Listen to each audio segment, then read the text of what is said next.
Et vous allez dire bonjour à votre voisin.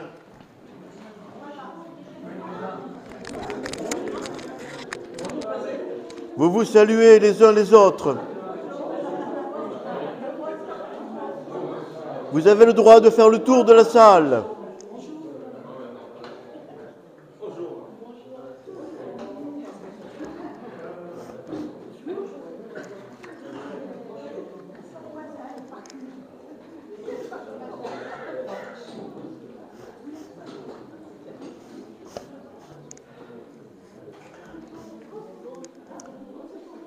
Voilà, ça va mieux ?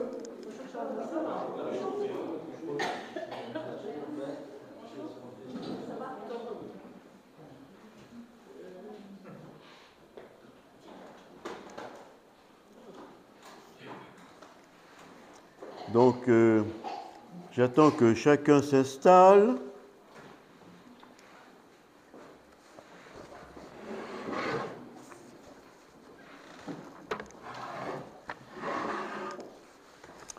Régine, est-ce que je peux te demander de prier pour que le Seigneur nous inspire tous ? Seigneur Jésus, merci. Tu nous as donné le Saint-Esprit pour nous éclairer et nous faire comprendre les Écritures, ta parole, ta volonté. Seigneur, nous te prions de nous inspirer tous, d'inspirer Jean-Louis aussi pour nous porter ta parole. Et voilà, bénis-nous tous, Seigneur, que cette prédication puisse agir dans nos cœurs et nous motiver pendant la semaine et les jours qui suivront pour propager le message, pour te servir, pour t'aimer et te louer chaque jour de notre vie. Amen. Amen. Je voudrais vous présenter ce matin l'histoire d'un personnage qui traverse quelques chapitres du livre des Actes. C'est un personnage peu connu. Il apparaît de temps en temps dans le livre des Actes, très discret, et c'est pourquoi on l'oublie.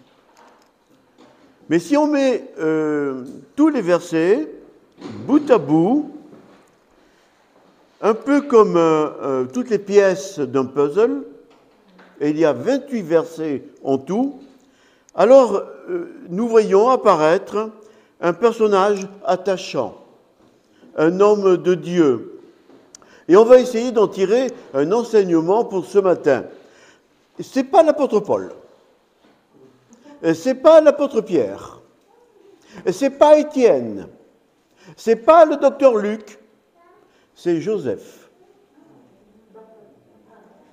Joseph, que ses amis ont appelé Barnabas.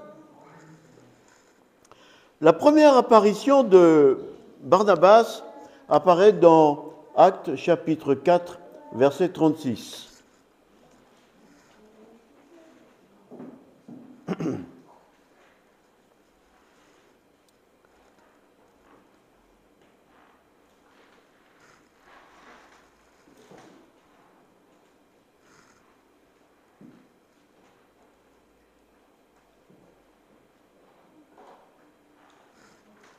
Joseph, surnommé par les apôtres Barnabas, ce qui signifie fils d'exhortation, était un lévite originaire de Chypre.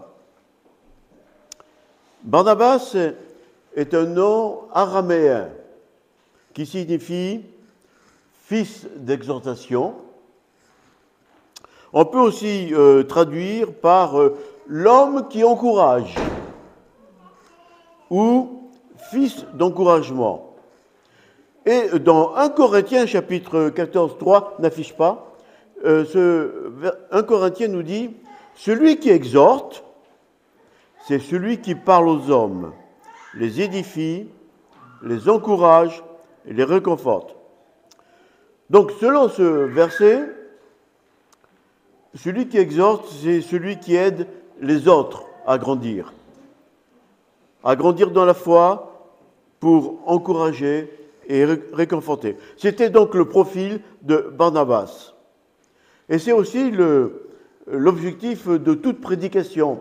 La prédication, c'est pour exhorter, pour encourager, pour édifier, pour réconforter. Mais ce n'est pas seulement le privilège du prédicateur.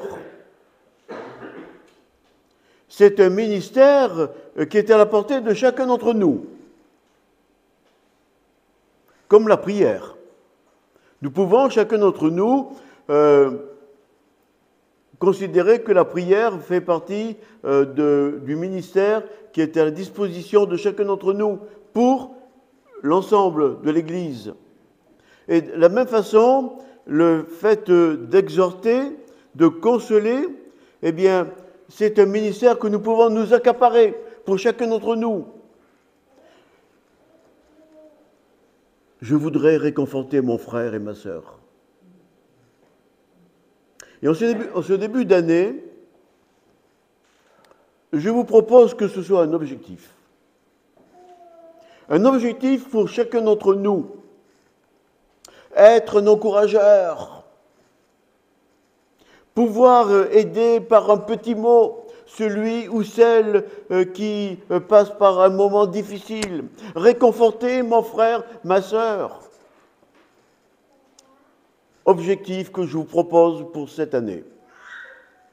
Que le Seigneur me donne à cœur de consoler celui qui passe par un moment difficile. Tous ensemble. Mais revenons à Joseph qu'on va dorénavant appeler Barnabas. Le verset affiché nous dit qu'il était juif, donc de la tribu de Lévi, originaire de l'île de Chypre. D'après la tradition catholique, Barnabas est appelé Saint Barnabé. Et d'après donc la tradition catholique, Barnabas aurait fait partie des 70 disciples que Jésus a envoyés pour annoncer l'Évangile, ce que l'on trouve dans Luc chapitre 10. Dans les premiers chapitres des Actes des Apôtres, il nous est dit que les croyants dans l'Église primitive vendaient leurs biens pour remettre l'argent aux apôtres, pour l'utiliser en fonction des besoins des uns et des autres. Et Barnabas était de ceux-là, de ceux qui ont vendu. Il avait un terrain, verset 7, qui lui appartenait.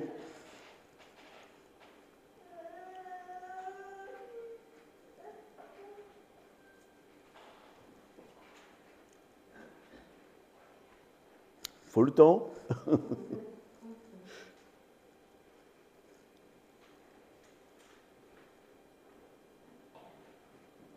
Bon.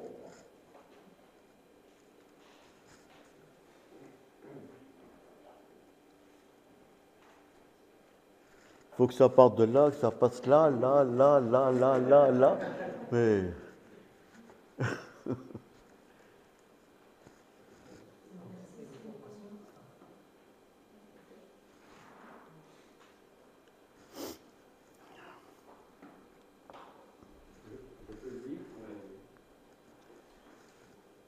Oui, mais lis-le. C'était un Lévite originaire de Chypre. Les apôtres le surnommaient. Verset 7. Il vendit son terrain, apporta l'argent et en remit le produit aux apôtres. Il vendit son terrain. Alors, par cette action, on voit un autre aspect de cet homme. Non seulement il avait la réputation d'un homme qui encourageait, mais en plus il était généreux pour aider les frères et sœurs dans le besoin. Hier, un frère d'une autre église est venu à la maison pour chercher des vêtements à distribuer aux SDF de Châlons. Le Seigneur lui a mis à cœur de faire des maraudes le mardi en fin de journée. Quelquefois, il fait ça seul. Quelquefois, il est accompagné par d'autres personnes. Et pendant presque 2 heures, hier, il nous a raconté comment le Seigneur lui a mis à cœur progressivement d'aider ceux qui étaient dans le besoin à Châlons. Et il distribue des boîtes de conserve, il distribue quelquefois des produits alimentaires, il vient même avec une marmite dans sa voiture, pleine de soupe. Et il nous avouait que, quelquefois, dans certaines situations, parce qu'il a établi le contact avec les SDF, autour du Monoprix, place de Bonne et tout ça, il a établi le contact avec certains qui attendent maintenant son passage. Et il nous dit que même quelquefois, eh bien, dans certaines situations, il a donné de l'argent. Et même une fois, il a donné beaucoup d'argent.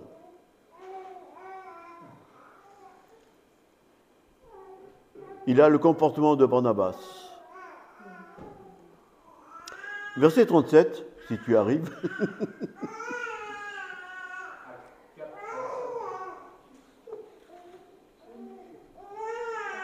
Excuse-moi. Actes chapitre 11, versets 21 à 24.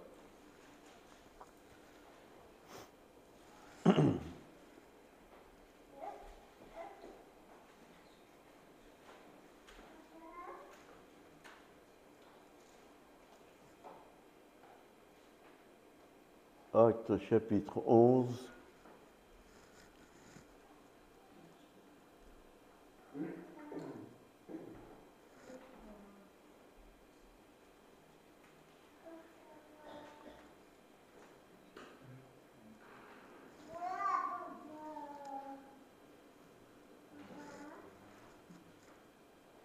Voilà, donc ce sera 21 à 24. La main du Seigneur était avec eux. Alors ça se passe à Antioche. Il y a eu une grande campagne d'évangélisation avec énormément de gens qui se sont convertis. La main du Seigneur était avec eux et un grand nombre de personnes à Antioche crurent et se convertirent au Seigneur. Verset suivant. Le bruit en parvint aux oreilles des membres de l'église de Jérusalem et ils envoyèrent Barnabas jusqu'à Antioche. Verset suivant. Lorsqu'il fut arrivé et qu'il eut vu la grâce de Dieu, il s'en réjouit et il les exhorta tous à rester d'un cœur ferme, attachés au Seigneur. Car c'était un homme de bien, plein d'Esprit Saint et de foi, et une foule assez nombreuse se joignit au Seigneur. Dans ce passage, on apprend plusieurs choses. Donc, l'église de Jérusalem entend dire qu'il y avait une grande foule qui s'était convertie à Antioche. Il se passait des choses grandioses. Et donc, Barnabas est envoyé pour encourager ces nouveaux convertis. Donc, sa fonction, encourager. Celui qui sait encourager les nouveaux. La deuxième chose que nous apprenons au verset 24, c'était que Barnabas, c'est l'Esprit Saint qui parle, Barnabas était un homme de bien, plein de Saint-Esprit, un homme de foi. Homme de bien, plein de Saint-Esprit et de foi. Personnellement, en tant que jeune chrétien, prenant des responsabilités progressivement dans l'Église, j'ai croisé de temps en temps des hommes de Dieu qui étaient de la trempe de Barnabas. Des hommes tout simples, humbles, mais qui avaient un ardent amour pour le Seigneur et pour les autres. L'un d'entre eux a été mon père spirituel pendant des années. Je pouvais tout lui dire. Il ne me jugeait pas. Et même quand je n'allais pas bien, il m'encourageait à aller de l'avant avec le Seigneur. Un jour, il a été victime d'un accident de voiture très grave. Accident qu'il a cloué sur un lit d'hôpital, handicapé. Je n'avais pas pu le visiter, alors ce que j'ai fait, j'ai enregistré un message pour lui avec des paroles de réconfort et j'ai envoyé donc ce message par la poste. Plusieurs mois plus tard, quand il allait mieux, il m'a dit « J'ai écouté et réécouté de nombreuses fois ce que tu m'as dit. Tu ne peux pas savoir le bien que cela m'a fait.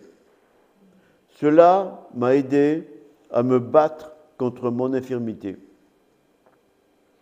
J'avais été à mon tour l'encourageur de l'encourageur. Quelques mots avaient suffi pour l'encourager dans son lit d'hôpital. Et j'en ai tiré un enseignement pour mon propre ministère. Peut-être qu'aujourd'hui, le Seigneur veut nous exhorter à être un consolateur, à être une consolatrice. Peut-être que dans notre entourage, il y a quelqu'un qui pleure, quelqu'un qui a besoin d'une bouée de secours, quelqu'un qui est au bout du rouleau, ou tout simplement peut-être quelqu'un qui a besoin d'être exhorté. Réfléchissons dans la prière et posons-nous la question, Seigneur, vers qui veux-tu que j'aille? Seigneur, est-ce que je peux dire un mot à quelqu'un qui attend une petite exhortation, un petit encouragement? Peut-être que c'est un simple coup de fil. Peut-être que c'est un petit cadeau qui marque notre affection. Peut-être une invitation à prendre un repas ensemble. Posons-nous la question, pas seulement pour aujourd'hui, mais comme je vous l'ai dit, pour toute l'année qui vient devant nous, dans le cadre de l'Église. Seigneur, vers qui veux-tu que j'aille? Seigneur, qui autour de moi a besoin d'un petit mot de ma part? Barnabas, l'encourageur. Barnabas, le consolateur. Mais Barnabas, il y avait encore d'autres dons. Vous vous rappelez que le persécuteur des chrétiens, celui qui s'appelait Saul de Tarse, a été stoppé par le Seigneur dans sa haine. Et comment le Seigneur s'est révélé à lui et l'a transformé. Alors peu à peu, Saul de Tarse, bouleversé par le Seigneur, transformé au plus profond de lui, ayant compris clairement les Écritures, a commencé à prêcher dans les synagogues. Mais les chrétiens se méfiaient de lui. C'est alors qu'apparaît Barnabas au chapitre 9, versets 26 et 27.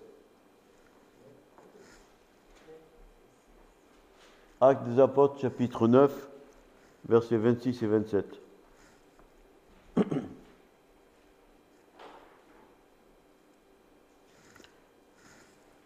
Lorsqu'ils se rendirent à Jérusalem, Saul tâcha de se joindre à eux, aux chrétiens.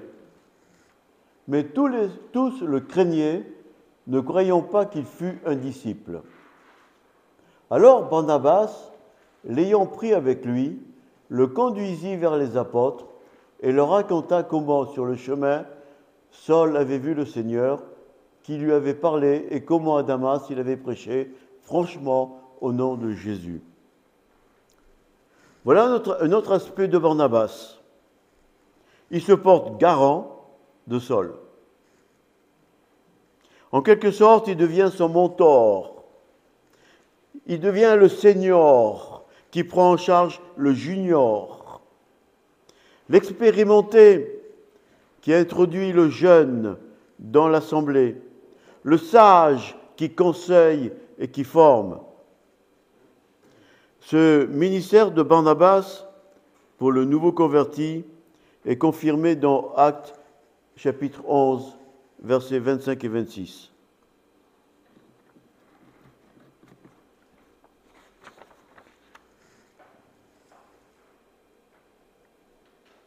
Acte 11, verset 25.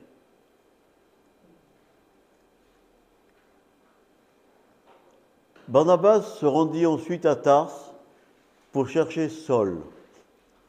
Et l'ayant trouvé, il l'amena à Antioche. Pendant toute une année, ils se réunirent aux assemblées de l'Église et ils enseignèrent beaucoup de personnes. Ce fut à Antioche que pour la première fois, les disciples furent appelés chrétiens. À partir de ce moment, Barnabas et Saul vont travailler ensemble.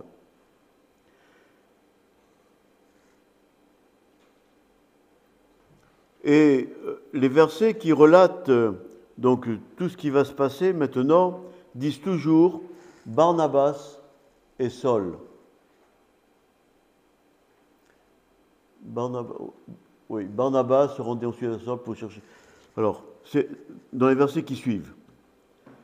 Donc, les versets disent Barnabas et Saul. Et pas Saul et Barnabas. Barnabas et Saul. Donc, Barnabas est confirmé comme étant le grand frère dans le rôle de formateur.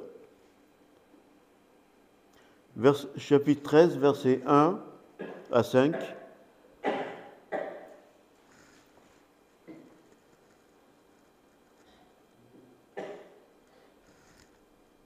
Acte chapitre 13. Il y avait dans l'église d'Antioche des prophètes et des docteurs.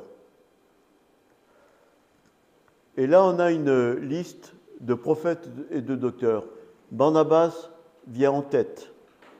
Siméon appelé Niger, Lucius de Cyrène, Manahen, qui avait été élevé avec Hérode le tétrarque, et Saul.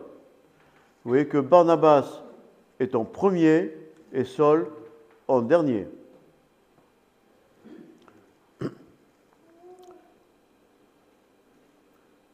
Verset 2.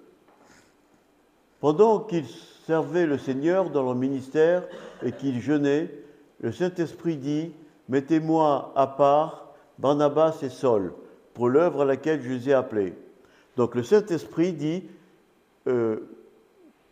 revient au verset 2, « Mettez-moi à part Barnabas et Saul. » Donc là, ils vont faire équipe. Verset 3. Alors, après avoir jeûné et prié, ils leur imposèrent les mains et les laissèrent partir. Verset 4. Barnabas et Saul. Vous remarquez toujours l'ordre Barnabas et Saul. D'abord Barnabas. Envoyés par le Saint-Esprit, descendirent à Séleucie et de là ils s'embarquèrent pour l'île de Chypre. Donc vous voyez bien que le cheminement de Saul de Tarse est lié au fait qu'il est accompagné de Barnabas. Et Barnabas est le chef. Verset suivant. Arrivés à Salamine, ils annoncèrent la parole de Dieu dans les synagogues des Juifs. Ils avaient Jean pour aide. Donc, Barnabas et Saul de Tarse font équipe et ils avaient pour eux Jean qui est appelé Marc.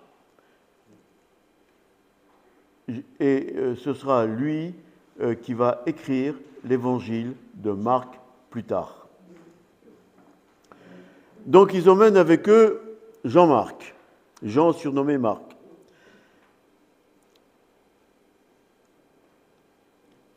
Dans Actes chapitre 13, verset 9,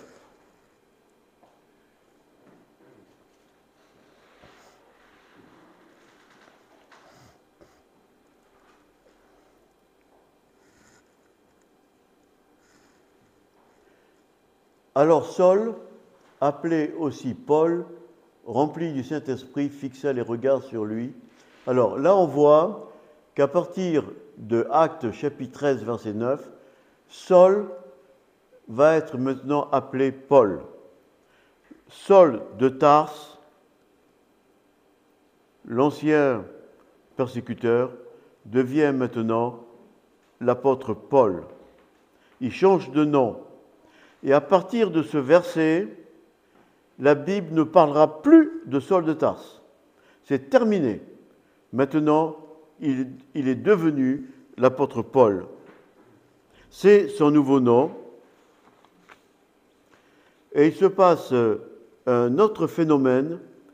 On ne va pas lire tous les textes, mais à partir de ce moment, les textes ne diront plus Barnabas et Saul, mais Paul et Barnabas. Les choses ont évolué. Il y a passage de relais. La formation de l'élève est terminée. Barnabas a fait son travail de formation de l'ancien persécuteur, de celui nouveau converti, qui maintenant est devenu l'apôtre. Le formateur maintenant doit s'effacer. On peut imaginer la joie du formateur quand il constate que son élève est arrivé au même niveau et qu'il peut prendre des responsabilités à son tour pour former quelqu'un d'autre. Dans l'Église, on appelle cela former des disciples. Ça doit être un objectif primordial de l'Église que de préparer la succession des responsables de l'Église, des frères et des sœurs qu'il faut former peu à peu pour la prédication, pour former pour différents ministères, pour former de futurs diacres, pour former de futurs anciens. Dans les églises du réseau CP, à laquelle appartient l'église de Saint-Germain-du-Bois, la formation des disciples est permanente à travers un groupe appelé Jeunes Leaders. Et ils sont, selon les années, entre 5 et 10. Et Charles-Emmanuel en fait partie. Ils apprennent le fonctionnement d'une église locale. Ils apprennent à témoigner. Ils apprennent à parler en public. Ils cherchent leurs dons. Et peu à peu, ils prennent des responsabilités dans l'Église. Dernièrement, à Saint-Germain-des-Bois, ils ont assuré le culte.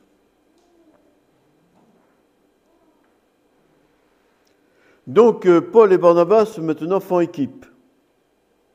Et ils ont avec eux Jean-Marc. Et voilà que le texte nous dit qu'à un certain moment, il y a un problème. Il y a une discorde entre Paul et Barnabas au sujet de Jean-Marc. Actes chapitre 15, versets 36 à 40. Actes chapitre 15.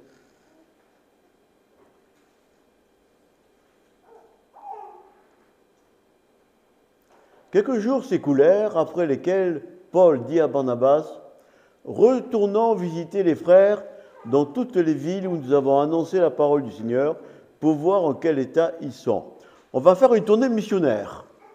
Barnabas voulait emmener aussi Jean, surnommé Marc. Mais Paul jugea plus convenable de ne pas prendre avec eux celui qui les avait quittés. Précédemment, au cours d'une tournée missionnaire, à un certain moment, Marc dit « Je ne peux pas continuer. Je ne sais pas quelle raison il a donnée.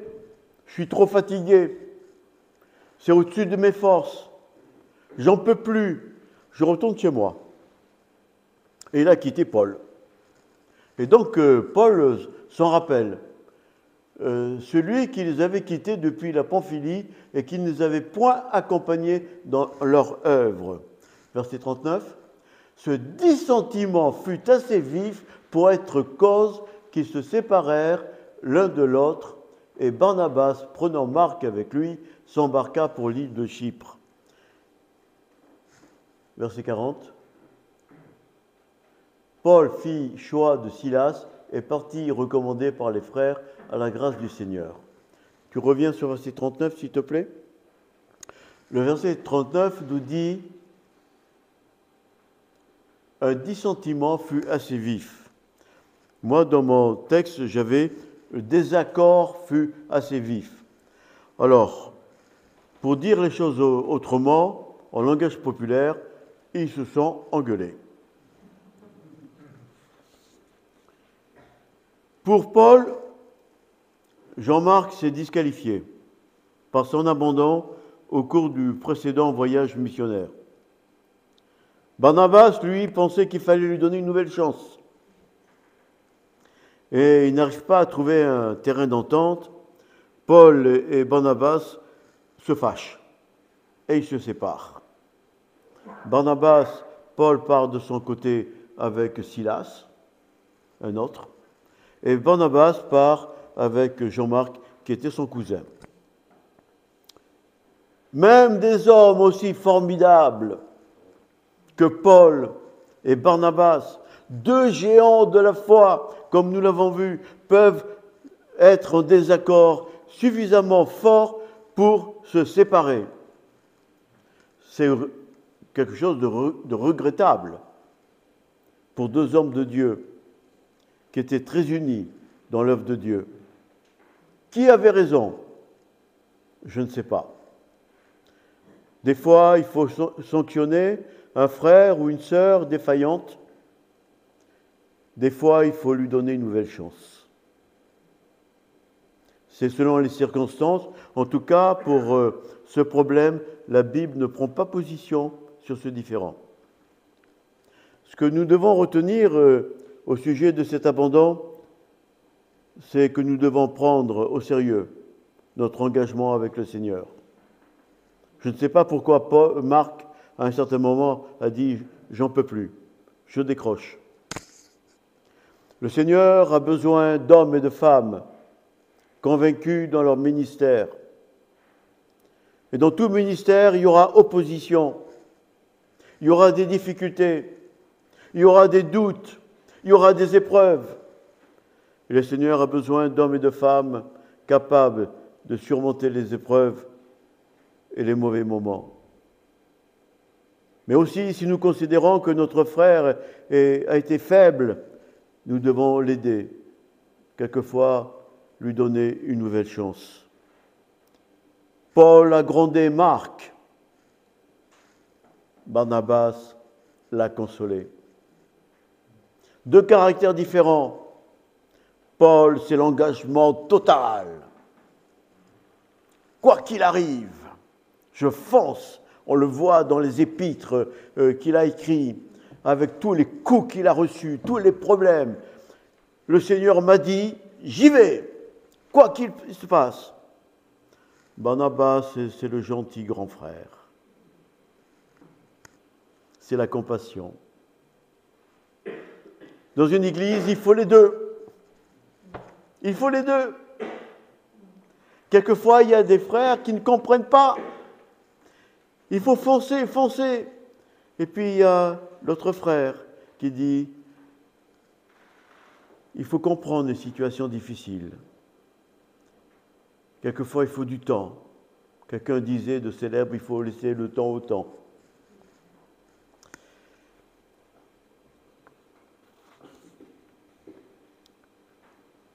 Néanmoins, à partir de ce moment, dans le livre des Actes des Apôtres, on ne voit plus apparaître Barnabas. L'histoire de Barnabas s'arrête là. Et le Seigneur donne la priorité à Paul. Par contre, plus tard, plus loin, dans les épîtres de l'apôtre Paul, on voit réapparaître Barnabas. Mais c'est des paroles gentilles de Paul vis-à-vis de Barnabas, qui le salue. Et on voit qu'il y a eu réconciliation. Au bout d'un moment, eh bien, c'est bien que Paul et Barnabas ont trouvé le temps de se réconcilier. Il n'y a plus d'amertume, il n'y a plus de jalousie, il n'y a plus de rivalité. L'affaire est close. Et concernant Jean-Marc, figurez-vous que Paul va écrire à Timothée en lui disant « Prends Jean-Marc et emmène-le avec toi, car il m'est très utile pour mon ministère. Bouleversement total de la relation entre l'apôtre Paul et Jean-Marc. Évolution de Jean-Marc qui, faible, découragé, qui a fui ses responsabilités, devient maintenant utile à l'apôtre Paul. La leçon a porté les fruits. Et plus tard, c'est Jean-Marc qui va écrire l'évangile de Marc. Il est maintenant qualifié. Ainsi, une fois de plus, la Bible ne nous cache pas la réalité de la vie. Il peut y avoir de mauvaises décisions, il peut y avoir un piège dans lequel on tombe, qui quelquefois nous entraîne là où on ne voulait pas aller, peut-être des fois des tentations qu'on n'a pas su surmonter, quelquefois il y a la fuite, quelquefois un mauvais pas qui nous fait trébucher. Mais ce qui est merveilleux, c'est que nous pouvons toujours revenir au trône de la grâce pour obtenir la miséricorde de Dieu, pour obtenir le pardon des péchés et repartir sur de bonnes bases. Ce différend entre Paul et Barnabas peut nous montrer que quelquefois il est difficile de travailler en équipe. À une certaine époque, quand on habitait, Marie-France et moi, à Lyon, on est allé dans un séminaire à Valence. Et là, il y a un homme qui a parlé d'une telle façon que ça m'a énervé. Il parlait tellement doucement, il hésitait tout le temps, et je me suis dit dans ma tête, jamais je pourrais travailler avec cet homme. Et puis, toujours dans ce séminaire, on a fait connaissance de sa femme, très active, le contraire de lui. Et puis elle a pris mon nom, mon adresse, en me disant on cherche la volonté du Seigneur pour être un jour pour démarrer une église. Et puis il se trouve que quelques mois plus tard, peut-être un an plus tard, j'ai trouvé du travail à Paris. Et donc on s'est installé à Paris et Marie-France et moi on a jeûné. Seigneur, où veux-tu qu'on aille, dans quelle église? Et on reçoit une lettre de cette personne qui nous dit « Dimanche prochain, priez pour nous parce que nous démarrons une église à Paris. » On a dit, Marie-France et moi, bizarre. On jeûne pour savoir dans quelle église, et puis ses amis qui ne savaient pas qu'on était à Paris nous écrivent pour nous dire de prier parce qu'ils démarrent une église. Eh bien, on y est allé. Et on y est resté. Et j'ai fait équipe avec celui que je n'aimais pas. Et les frères et sœurs disaient, mais comment vous faites tous les deux pour travailler ensemble? Le Seigneur a travaillé en moi pour que j'aie de la patience. Le Seigneur a travaillé en moi pour que je l'estime comme il était. Et lui, il a travaillé sur lui pour apprendre à fonctionner autrement avec moi. Et ça a duré 3-4 ans. Et l'Église existe maintenant. Il y a des gens qui se sont convertis.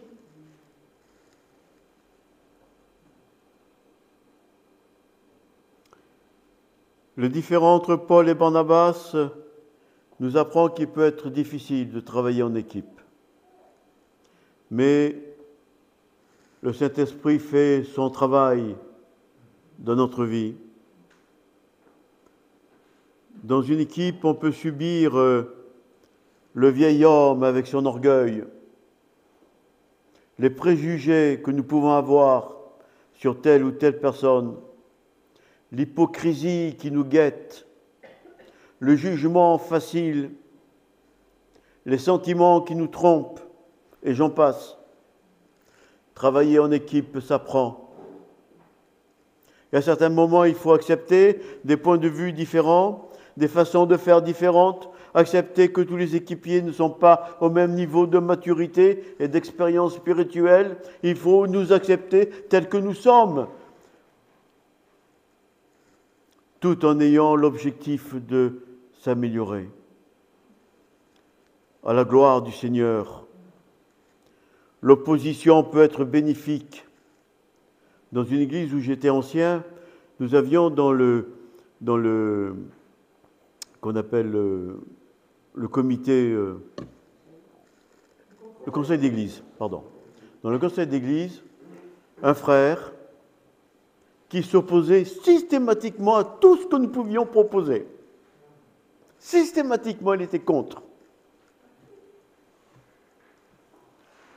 Il faut accepter que les pierres que nous sommes doivent être arrondies pour que les arêtes qui font mal disparaissent en nous confrontant les uns les autres.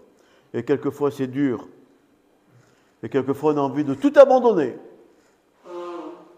Alors, dans ces moments difficiles, il faut revenir à la source et se poser la question, Seigneur, quelle est la mission que tu m'as confiée? Seigneur, c'est vrai que dans cette église, je ne suis pas bien.